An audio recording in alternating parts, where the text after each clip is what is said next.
अष्टहित हर हरि कथा करी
Hare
पावन दिंडी जागरण देवा प्रिय अष्टही प्रहर हरी कथा करी वाचे विठ्ठल हरी वदोनिया टाळ मृदुंग वाजती करोनी गजरे टाळ मृदुंग वाजती करोनी गजरे विठ्ठल प्रेम भरे नाचत असे अष्टही प्रहर हरी कथा करी वाचे विठ्ठल हरी वदोनिया एका जनार्दनी एका व्रताचा छंद एका जनार्दनी एका व्रताचा छंद तेने परमानंद सुख पावे अष्टही प्रहर हरी कथा करी वाचे विठ्ठल हरी वदोनिया विठ्ठल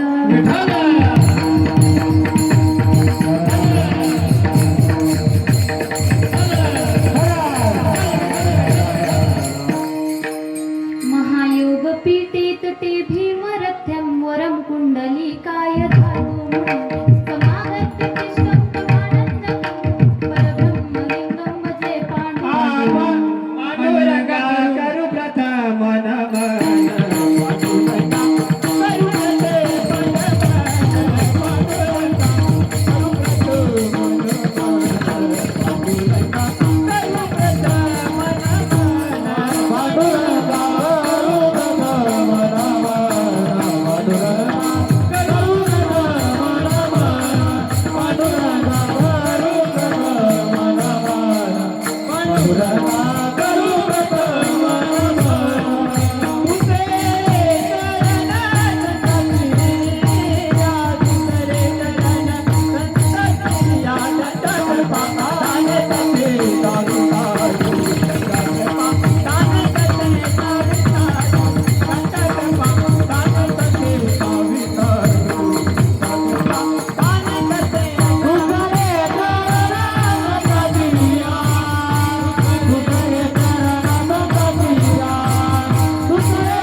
नमो सद्गुरु तुकया ज्ञान दीपा नमो सद्गुरु सच्चिदानंद रूपा नमो सद्गुरु भक्त कल्याण मूर्ती नमो सद्गुरु भास्करा पूर्ण कीर्ती जयांची केली स्मरण होय सकळ विद्येचे अधिकरण तेची वंदू श्री चरण श्री गुरूंचे ते नमस्कारोनी आता ओम नमो ज्ञानेश्वर करुणाकया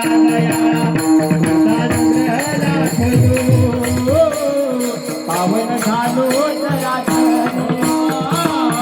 नमो ज्ञानेश्वर करुणाकया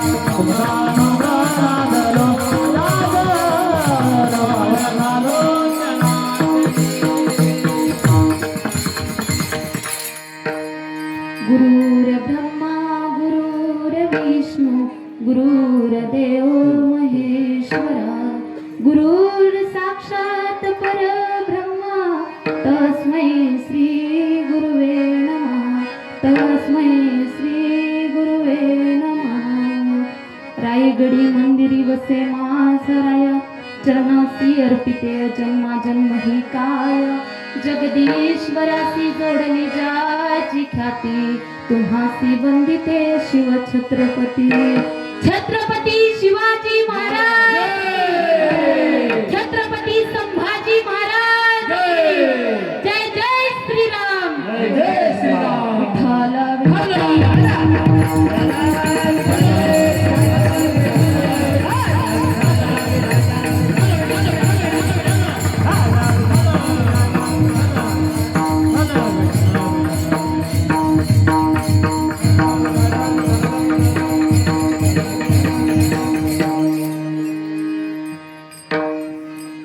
प्रस्तुत प्राप्त प्रसंगी प्राप्त स्थळी कीर्तन रूपी सेवेकरिता घेतलेला अभंग हा शांती ब्रह्म पैठण निवासी संत एकनाथ महाराज यांचा एकादशीचं महत्त्व सांगणारा आणि मनुष्य जीवाने एकादशी कशी करायची ह्याचं वर्णन करणारा अभंग, सर्वांच्या पाठांतरातला सर्वांच्या परिचयातला असणारा अभंग मी आज सेवेकरिता घेतलेला आहे. विठ्ठल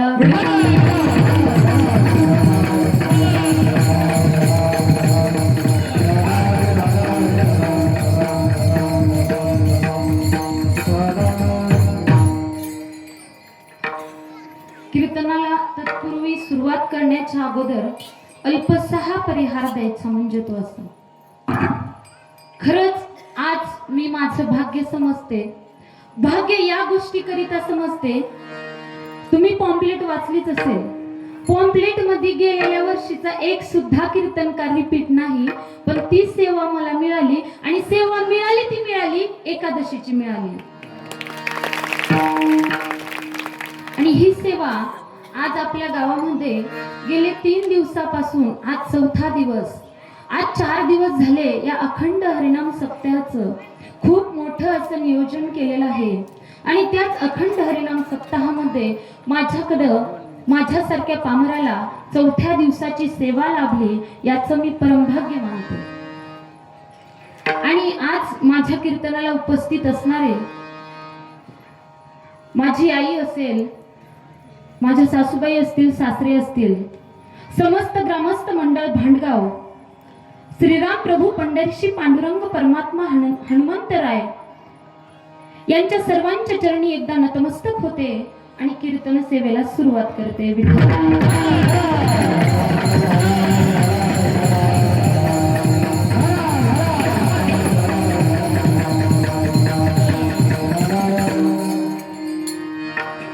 सांगायचं जर झालं, पोरांनो ती मध्ये कुठला तरी आरचीचा आणि परशाचा पिक्चर निघला होता, त्याचं नाव काय रे? बोला बोला पटकन सांगा, वेळ कमी. सैराट ना? मग आजची एकादशी कुठली रे? आजच्या एकादशीचं नाव काय आहे? Very good. या पोरांसाठी जोरदार टाळ्या झाल्या पाहिजे. आज सुंदर अशा प्रकारे कामदा एकादशी आणि या एकादशीच्या निमित्ताने खरं तर माझी आजची सेवा ही पंढरपूरला होती. पण ज्या वेळेस मला फोन आला की ताई तुमचं कीर्तन 29 तारखेला एकादशीचा दिवस ठरवायचा आहे किंवा आम्ही ठरवलाच आहे, आता तारीख शिल्लक नाही, मग त्यावेळेस मी पंढरपूरचं कीर्तन दुसऱ्याला दिलं आणि म्हणलं आपल्या गावातली एवढ्या मोठ्या दिवसाची सेवा जर आपल्याकडे येत असेल तर आपलं याच्यापेक्षा कुठलंच मोठं भाग्य नाही. विठ्ठल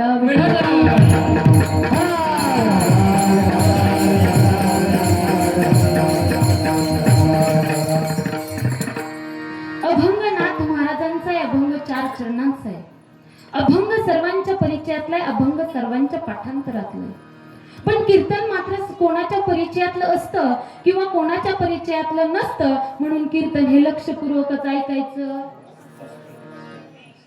ज्या वेळेस इकडं कीर्तनामध्ये विठ्ठल विठ्ठल नामाचा गजर होईल त्यावेळेस हाताने टाळी आणि मुखाने नामस्मरण हे करायचं असतं.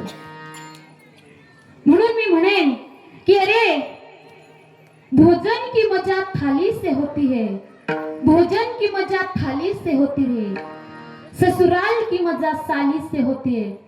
ए सासरवाडीचे लाडके जावई, ससुराल की मजा साली से होती है, झगड़ों की मजा गाली से होती है और हरि कीर्तन की मजा ताली से होती है.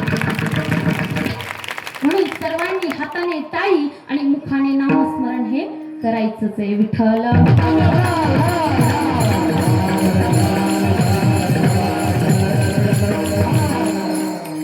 कीर्तनाला तत्पूर्वी सुरुवात करण्याच्या अगोदर सर्वांची माफी मागून माझी एक विनंती आहे. तिकडे कट्ट्यावर वाट्यावर जे हवा खात कीर्तन ऐकतात ना, त्यांनी पटकन दादा सभा मंडपामध्ये येऊन बसायचंय. कारण आपण एवढा मोठा मंडप, एवढा मोठा थाट घाट हा गाड्या पार्किंगला नाही केलेला, इथं माणसांना बसण्यासाठी केलेला आहे. तरुण मंडळी पुढे येऊन बसा, इथं पुढे भरपूर जागा आहे. तिकडे ट्रॅक्टरवर बसलेले त्यांनी सुद्धा इथं पुढे येऊन बसा. तिकडे आमच्या महिला मंडळ कट्ट्यावर वाट्यावर बसून कीर्तन ऐकणाऱ्या त्यांनी सुद्धा सभा मंडपात या. सर्वांना माझी कळकळीची विनंती आहे, कीर्तन संपेपर्यंत मला सगळी सभा मंडपामध्ये दिसली पाहिजे. जेवढी बसतात तेवढी तरी तुम्ही बसा. विठ्ठला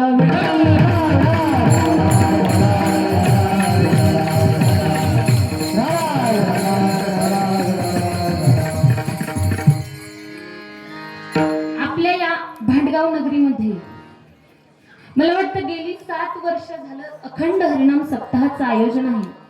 मधी काही कारणास्तव बंद पडला, पण गेलेल्या वर्षीपासून आपण हा थाटामाटात हा अखंड हरिनाम सप्ताह साजरे करतो. आता मला सांगा, आयोजकही इथं आहेत आणि नियोजक सुद्धा इथं आहेत. मग मला सांगा, अखंड हरिनाम सप्ताह करायचा कशासाठी आणि अखंड हरिनाम सप्ताह म्हणजे काय? कोण सांगाल उत्तर याचं? जो कोणी या प्रश्नाचं उत्तर सांगाल ती पक्वाजवर नोट देतील. जो कोणी या प्रश्नाचं उत्तर सांगेल त्याला पक्वाजवरची 500 रुपयाची नोट दिली जाईल. का? आमच्या मृदुंगाचार्य दत्ता महाराज सोनवणे त्यांना काही कामं नाहीत का घरी? का गायनाचार्य असतील त्यांना घरी कामं नाहीत? का पेटी मास्तरला शेतातली कामं नाहीत? होय बापू, आहेत ना कामं? आमचे व्यासपीठ चालक असतील त्यांना कामं नाहीत का? मग मला सांगा ना, आपण हा अखंड हरिनाम सप्ताह करतो कशासाठी? हा अखंड हरिनाम सप्ताह करतो कशासाठी याचं 2 मिनिटात मी सांगणार आहे. त्यांनी सगळ्यांनी लक्षपूर्वक ऐकायचं. या भरकटत चाललेल्या समाजाला कुठंतरी योग्य दिशा मिळावी, समाजामध्ये कुठंतरी परिवर्तन व्हावं, समाजामध्ये कुठंतरी विठ्ठलाचं नामस्मरण यावं. आणि खरंच अशा गोष्टी तुम्ही आज डोळ्यांनी बघताय आणि अनुभवताय. तर कुठल्या गोष्टी अनुभवताय? आज जन्मताच पोराला मोबाईल लागतोय. आज 9वी 10वीचं पोरग सिगरेट ओढतंय, तंबाखू चोळतंय. आज 11वी 12वीचं पोरग बियर पितंय, 15वीचं पोरग दारू पिऊन रस्त्यावर लोळतंय. आणि या स्थितीला, या परिस्थितीला जर कुठं तर बदलवायचं असेल तर अखंड हरिनाम सप्ताह करणं गरजेचं आहे. या अखंड हरिनाम सप्ताहाने कुठंतरी समाजामध्ये, कुठंतरी तरुण पिढीमध्ये देवाचं नामस्मरण येईल. आज ती पोरं इथं फुगडी खेळायला आली नाहीत, पण ती आज लांबून का होईना पण बघतात. आणि अखंड हरिनाम सप्ताहाचं नियोजन खरं अशा ठिकाणी अशा कारणास्तव केलं जातं. आणि समाजामध्ये कुठंतरी विठ्ठलाचं नामस्मरण यावं. आणि मी तर म्हणेन, ज्याच्या मुखात विठ्ठलाचं नाव आहे तो पोरगा वाया कधीच जाणार नाही, हा प्रतीक्षाचा शब्द आहे. आता महाराज, हे झालं पहिलं कारण. दुसरं कारण आहे का? आज जर आपण समाजामध्ये बघायला गेलं तर आज समाजामध्ये विश्वास हा राहिला नाही. असं म्हणतात, विश्वास हा पानिपतच्या लढाईतच गेला. आज भाऊ भावाचा राहिला नाही, लेक बापाचा राहिला नाही. आणि अत्यंत विधारक उदाहरण जर द्यायचं सांगायचं तर आज 4 वर्षाच्या बाळावर बलात्कार होतात. आणि अशा जर समाजाला कुठंतरी सुधरवायचं असेल, कुठंतरी योग्य मार्ग दाखवायचा असेल तर तुकाराम महाराज सुद्धा म्हणतात, याचसाठी केला होता टास, शेवटचा दिवस गोड. आणि खरं तर अशा समाजाला खरं तर सुधरवण्यासाठी आपण हा मोठा अट्टहास करतो. आज आपण बघतो, आपण जर रस्त्याने चाललं तर महाराज अशी 10-10 फुटावर तरुण पोरं दारू पिऊन लोळलेली दिसतात. लांबची गोष्ट नाही, पहिल्याच दिवसाची कीर्तन सेवा आपल्या गावामध्ये झाली आणि कीर्तन संपल्यावर आम्ही बार्शीला जात होतो. वेळ 12 ते 12:30 वाजले होते. महाराज 12:30 वाजता एक तरुण, एक मला वाटतं 25 ते 30 वयाचा असेल तो पोरगा, 25 ते 30 वयाचा तरुण पोरगा गाडी रोडला लावून तिथं लोळत होता, दारू पिऊन लोळत होता. आणि आज जर एखाद्या आईचा पोटचा गोळा जर बाहेर गेला तर ती आई असं रस्त्याकडे नजर लावून बघते, पोरग झुलत डुलत येतंय की काय. आणि अशा स्थितीला सुधरवण्यासाठी आपण हा अखंड हरिनाम सप्ताहाचा घाट घालत असतो. आणि जसं आपण उत्सुकतेने एवढी वर्ष झालं आपण करतोय, तसंच अजून पुढं पुढं पुढं पुढं पुढं पुढं जाऊन आपल्याला हा अखंड हरिनाम सप्ताह करायचा आहे. आणि हे करणं अत्यंत गरजेचं आहे. आज त्या मुली उभ्या आहेत, त्यांच्याकरिता जोरदार टाळ्या झाल्या पाहिजे.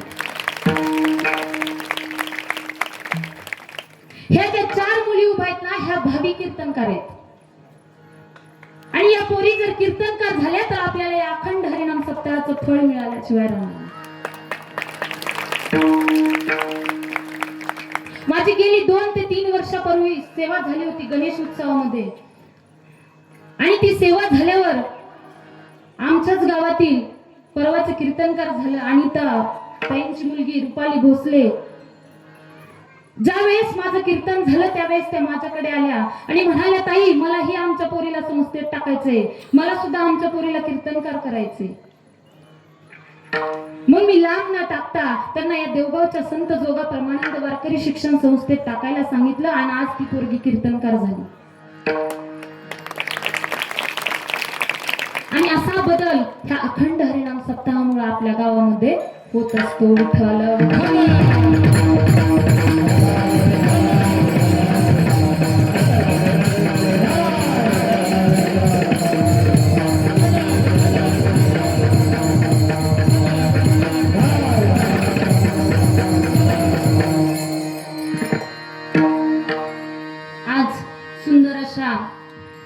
कामदा एकादशी निमित्त घेतलेला अभंग शांती ब्रह्म एकनाथ महाराज आणि त्यांच्याच अभंगातलं पहिलं चरण. व्रत माझी व्रत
नाथ महाराज पहिल्या चरणात सांगतात, व्रता माझी व्रत एकादशी पावन, दिंडी जागरण देवा प्रिय.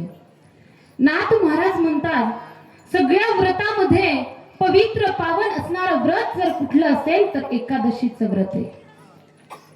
मग आता व्रत म्हणजे काय? कुणाला माहिती व्रत म्हणजे काय? आता तुम्ही म्हणसाल महाराज म्हणून तुम्हाला इथं आणले कशा? तर व्रत म्हणजे काय? एखादा धार्मिक विधी ज्यामध्ये नामस्मरण आहे, ज्यामध्ये उपवास आहे आणि विशेष म्हणजे आपली परिस्थिती कशी असली तरी विचलित न होण्याच्या संकल्पाला व्रत असं म्हटलेले. आता व्रताचे सुद्धा 5 प्रकार पडतात. पहिला प्रकार आहे काम्य व्रत. काम्य व्रत म्हणजे देवाकडून आपली कुठली तरी इच्छा पूर्ण करून घेण्यासाठी आपण केलेलं व्रत. दुसरा प्रकार आहे निष्काम व्रत. आता निष्काम व्रत म्हणजे निस्वार्थ भावनेने देवासाठी केलेलं व्रत. नंतर कायिक व्रत. कायिक व्रत. आता कायिक व्रत म्हणजे काय? तर कायिक व्रत म्हणजे आपण दिवाळीमध्ये कार्तिक स्नान, अभ्यंग स्नान करतो आणि त्या स्नानाला सुद्धा व्रत असं म्हटलेलं आहे महाराजांनी. नंतर वाचिक व्रत. वाचिक व्रत म्हणजे जसं आमच्या महिला मंडळ, पुरुष मंडळ अखंड हरिनाम सप्ताहामध्ये ज्ञानेश्वरी ग्रंथाचं 7 दिवस नित्यनेमाने कठोरतेने वाचन करतात, त्याला सुद्धा महाराज हे व्रतच म्हणतात. आता शेवटचं व्रत आहे मानसिक व्रत. मानसिक व्रत म्हणजे एकाग्र चित्तेने देवाचं नामस्मरण करणे. आपल्याकडे कशीही परिस्थिती असली, कितीही गोंधळ, कितीही कालवा असला तरी आपलं मन न विचलित होण्याच्या व्रताला मानसिक व्रत असं महाराजांनी म्हटलेलं आहे. पण महाराज काही लोक एकादशीचं व्रत करतात. एकादशीचं व्रत त्याचं वैज्ञानिक कारण सुद्धा आहे. काही लोक आपल्या शरीरासाठी एकादशीचं व्रत करतात. मग शरीरासाठी कशासाठी करतात आणि काय करतात? तर एकादशीचं व्रत म्हणजे ते निरंकार एकादशी करतात. आज आपल्या गावात कोणी धरली हो निरंकार एकादशी? कोणी धरली? शाबू खाऊन धरली. मी निरंकार म्हणते हो. निरंकार व्रत काही लोक निरंकार उपवास करतात. त्या उपवासाने आपल्या शरीरातील चरबी कमी होते, रक्तातील साखरेचं नियंत्रण राहतं, मेंदूचं कार्य सुधारतं. अशा आपल्या शरीरासाठी सुद्धा लोक व्रत करत असतात. पण आमचं एकादशी व्रत कसं आहे? आमचं एकादशी व्रत आहे सकाळी नाश्त्याला राजगिरा लाडू, शेंगदाणा लाडू, बरोबर ना? दुपारी दही, शाबू वडा, संध्याकाळी भगरीचा भात, बटाट्याची आमटी. आमची तर महाराज सप्त्यात लय मजा आहे. सकाळी यायचं, नाश्ता करायचं, दुपारी यायचं, जेवायचं, पुन्हा संध्याकाळी यायचं. हरिपाठाला तेवढं फुगडीला लोक जमतात बर का. हरिपाठ झाला की जेवायचं आणि जेवण केलं की जाऊन घरी झोपायचं. तिकडे कीर्तनकार येऊ नाहीतर नाही येऊ, कसलं कीर्तन करू कसलं नाही करू, काहीच घेणं देणं नसतं. काही लोक आता आपल्या गावात सुद्धा बघा ना, कुठेतरी वाट्यावर कट्ट्यावर हातरून टाकून निवांत हवेला झोपून कीर्तन ऐकत असतात. महाराज कीर्तन करणं सुद्धा सोपं नाही बरं का. कीर्तन करणं सुद्धा लय अवघड आहे. कीर्तनकाराला अख्खी रात्र कधी डोळ्याने फोडावं. कालचे ते संस्कार महाराज, आज त्यांचा रोज प्रवास आहे. त्यांची झोप सगळी गाडीमध्ये जाते. आणि विशेष पुढे जाऊन सांगायचं म्हटलं तर महाराज समाजाला पटेल असं कीर्तन करावं लागतंय. कीर्तनात बी नुसतं अध्यात्म सांगितलं की लोक उठू पाळतात. बरोबर ना भाडवकर? अध्यात्म सांगितल्यावर तुम्ही कसं उठू पाळता ना? पण कीर्तन करताना कीर्तनकाराला आध्यात्मिक पण सांगितलं पाहिजे, सामाजिक पण सांगितलं पाहिजे आणि वैज्ञानिक पण सांगितलं पाहिजे. आणि जो कीर्तनकार या तिन्ही गोष्टीचा समावेश करून कीर्तन सांगेल ते खरं कीर्तन आहे. मग आपण कुठं होतो? एकादशीचं व्रत. आता एकादशीच्या व्रताचे सुद्धा महाराज नियम आहेत. नियम कुठले आहेत? एकादशीच्या अगोदरचा दिवस दशमी असते बघा. दशमी दिवशी एक भुक्त व्रत करायचं, म्हणजे फक्त आणि फक्त एक टाइम जेवायचं. तेही कधी जेवायचं? दिवस उगवायच्या आत. नंतर एकादशी दिवशी निरंकार राहायचं. फळे, पाणी, दूध अशा गोष्टी त्याच्यामध्ये समाविष्ट करायच्या. आणि एकादशीचा दुसरा दिवस बारस, काही लोक प्रदोष सुद्धा म्हणतात.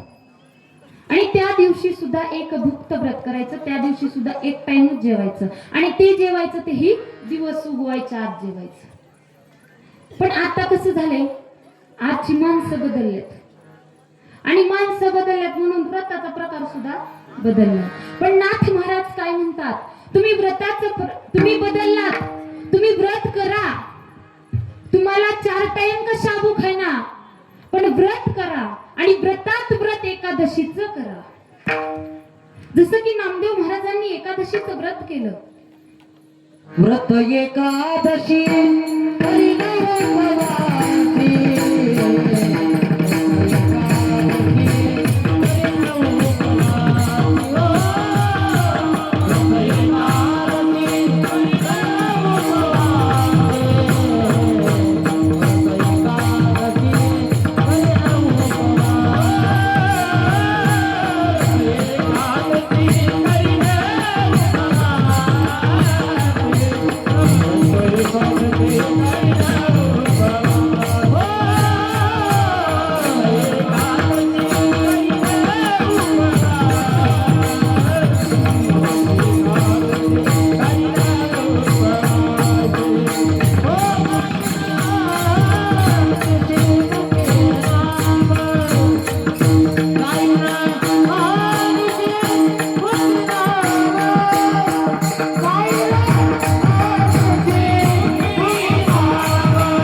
नामदेव महाराजांचं एकादशीचं व्रत बघण्याकरिता पंढरीचा पांडुरंग भगवंत हा ब्राह्मणाचं रूप घेऊन नामदेव महाराजांच्या दारात गेला.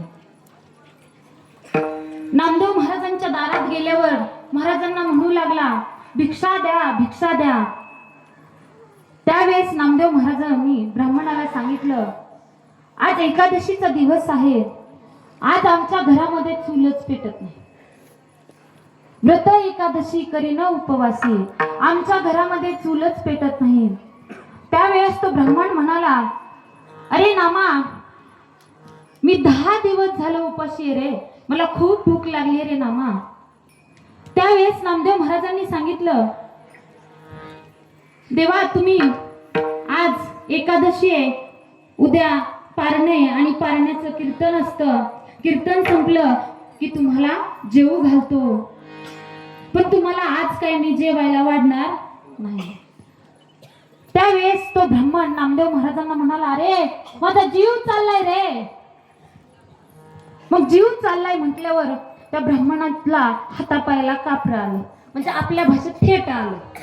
हातापायाला थेट आलं आणि तो ब्राह्मण पटकन खाली बसला. त्यावेळेस तो ब्राह्मण म्हणायला लागला, अरे नामा, माझा जीव चाललाय रे नामा. त्यावेळेस नामदेव महाराजांनी ब्राह्मणाला सांगितलं, अरे जीव गेला तरी चालेल, तुझा जीव गेला तर मी तुझा 10वा घालेन, पण तुला आज जीव घालणार, आज तुला मी जेवायलाच देणार नाही. मग नामदेव महाराजांच्या दारामध्ये ब्राह्मणाचा प्राण गेला. आता तो ब्राह्मण म्हणजे काय ब्राह्मण नव्हता. मी अगोदरच काय सांगितलंय, भगवंत ब्राह्मणाचं रूप घेऊन नामदेव महाराजांच्या दारात आला होता. मग ही बातमी आता अख्ख्या पंढरपूरमध्ये कळाली. पंढरपूर मधले सगळे ब्राह्मण गोळा होऊ लागले. ब्राह्मणांमध्ये चर्चा उडू लागली. स्वतःला वारकरी समजतो, स्वतःला वैष्णव समजतो आणि दारात ब्राह्मणाचा प्राण गेला तरी त्याला जीव घातलं नाही. आता रामायणामध्ये ओवी आहे, जयी दिवशी ब्रह्महत्या घडे तये दिवशी पर्जन्य ना. ज्या दिवशी ब्रह्महत्या घडेल त्या दिवशी त्या भागामध्ये पाऊसच पडत नाही.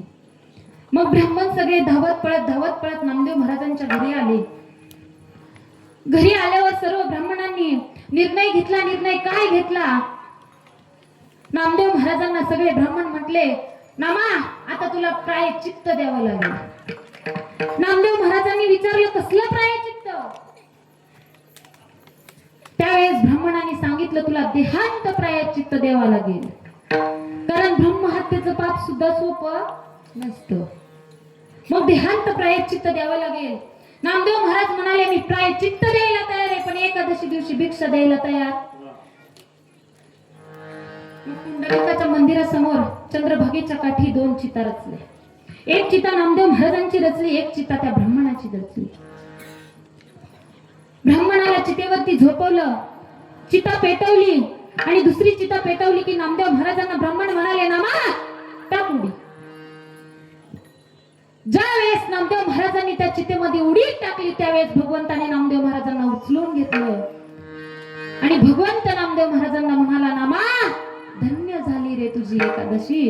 अरे तुझ्या दारामध्ये प्राण गेला तरी सुद्धा तू एकादशी दिवशी भिक्षा दिली नाही.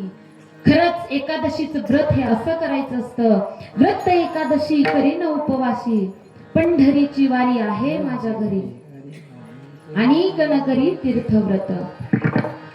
तुम्ही पंढरपूरची वारी आणि एकादशीचा उपवास जर केला तर आयुष्यामध्ये तुम्हाला काहीच करायचे बोलू नका. एकादशीचा उपवास आणि पंढरपूरची वारी जर केली तर आयुष्यामध्ये तुम्हाला काहीच करायची गरज नाही. म्हणून महाराज म्हणतात, सांगतो तुम्हासी भजा रे विठ्ठला, नाही तरी गेला जन्म वाया. आपण जन्म वाया जाण्याच्या अगोदर सावध झालं पाहिजे. क्षणोक्षणी हाची करावा विचार. मला सांगा महाराज, तुम्ही बस स्टॉपवर गाडी यायच्या अगोदर जाता का गाडी निघून गेल्यावर जाता? भांडगावचे गाडी यायच्या आधी जाता का गाडी निघून गेल्यावर जाता? गाडी यायच्या आधीच बस स्टॉपवर जात जा आणि म्हातारपणी यायच्या आधीच एकादशी धरीत जा. कारण असंच माझ्या आयुष्यातला 2 मिनिटाचा प्रसंग तुम्हाला सांगते. आता लहानपणी महाराज दिदीनं मला शाबू लय आवडायचं. आता त्या शाबूकडे बघू सुद्धा वाटत. मग आईने एकादशी धरली की म्हणायचं मला बी एकादशी, मला बी शाबूच कर. मग एक दिवस असा आला, शाळेमध्ये डब्याला शाबू घेऊन गेले आणि पहिलं भाग्यश्री जिल्हा परिषद शाळेला मॅडम पशी जेवायला बसायचं ना. मग मॅडम जवळ शाबूचा डबा उघडला, मॅडम जवळ जेवायला बसले. मग मॅडमने विचारलं, प्रतीक्षा आज भात नाही घेणार? पहिलं भातावर लय लय जीव, आता त्या भाताला कुणी बघणं सुद्धा झालं का नाही गो करणार ते बघताय का. मग मॅडमने विचारलं, प्रतीक्षा आज भात का नाही घेणार, आज शाबूच का आणलाय? मग मॅडमला म्हणलं, मॅडम आज माझी एकादशी. त्यावेळेस मॅडम मला म्हणाले, अगं म्हातारी झाली का काय एकादशी धरायला? खरंच महाराज मला एक आश्चर्य वाटतं की लय छानते.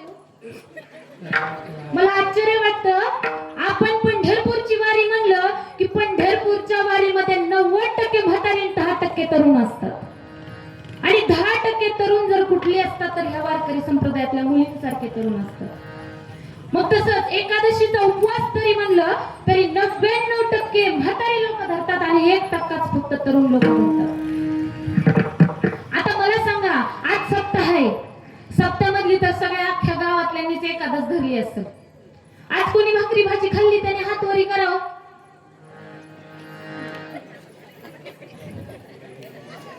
कुणी खाल्ली? बरं सप्त्यातलं जाऊ द्या, सप्त्यातली तर आपण सगळ्यांनीच एकादशी धरतो. पण इथला कुठला तरुण नाही की तो 12 महिन्याच्या 2 एकादशी धरतो. महिन्याला 2 एकादशी कुठला तरुण धरतो? तुम्ही नाही हो, तुम्ही तरुण आहे. वारकरी संप्रदायातल्या मुली सोडून कोण धरताय तरुण?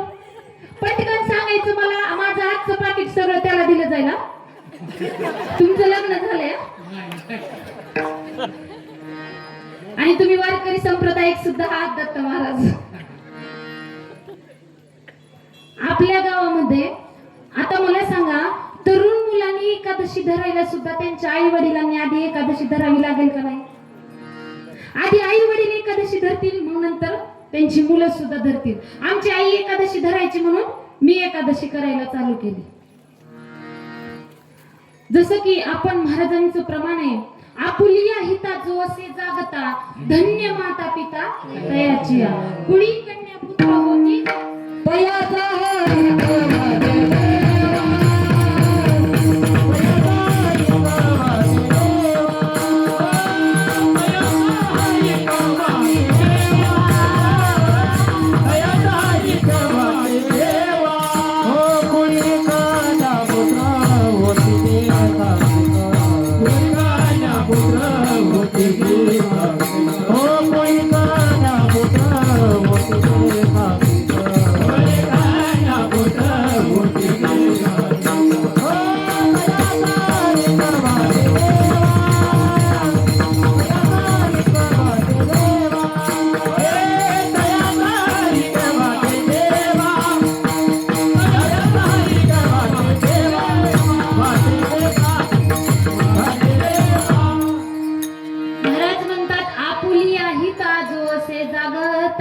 धन्य माता पिता तयाचिया कुळी कन्या पुत्र होती जे सात्विक तयाचा हरीख वाटे देवा. आता मला सांगायचंय, आता इथे एखादा मुलगा उठला आणि त्याच्या आईकडे गेला आणि आईला म्हणाला, आई ए आई, मला बी या प्रतीक्षाताई सारखी गळ्यामध्ये पवित्र अशी तुळशीची माळ घालायची आहे आणि मलाही या प्रतीक्षाताई सारखं कीर्तन करायचंय. त्यावेळेस महाराज त्याची आई काय म्हणते बघा. त्याची आई म्हणते, अरे बाळा तुझं खायचं वय तर घे ना खाऊन. आई काय म्हणते, बाळा तुझं खायचं वय तर घे ना खाऊन. पण त्या आईला महाराज मुळीच धन्यता देत नाहीत.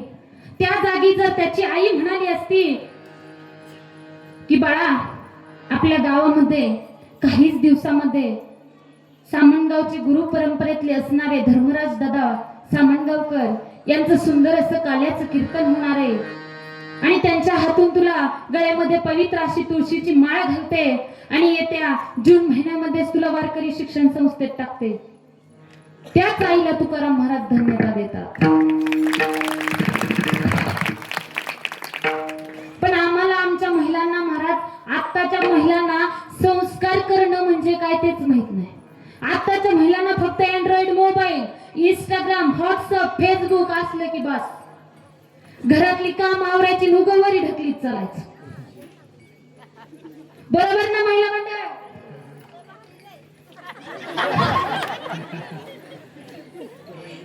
आत्ताच्या महिलांना संस्कार म्हणजे काही ते माहित नाही. तर 2 मिनिटात ऐका संस्कार म्हणजे काय. अरे कौशल्य मातेने श्रीराम प्रभूंवर केले ते संस्कार, यशोदा मातेने श्रीकृष्ण परमात्म्यावर केले ते संस्कार, आणि जिजाऊ मातेने शुभावर केले ते संस्कार. ताईंनो, जिजाऊ मातेला डोहाळे लागले होते. डोहाळे कशाचे होते? डोहाळे स्वराज्य स्थापनेचे होते, डोहाळे दामपट्टा चालवण्याचे होते.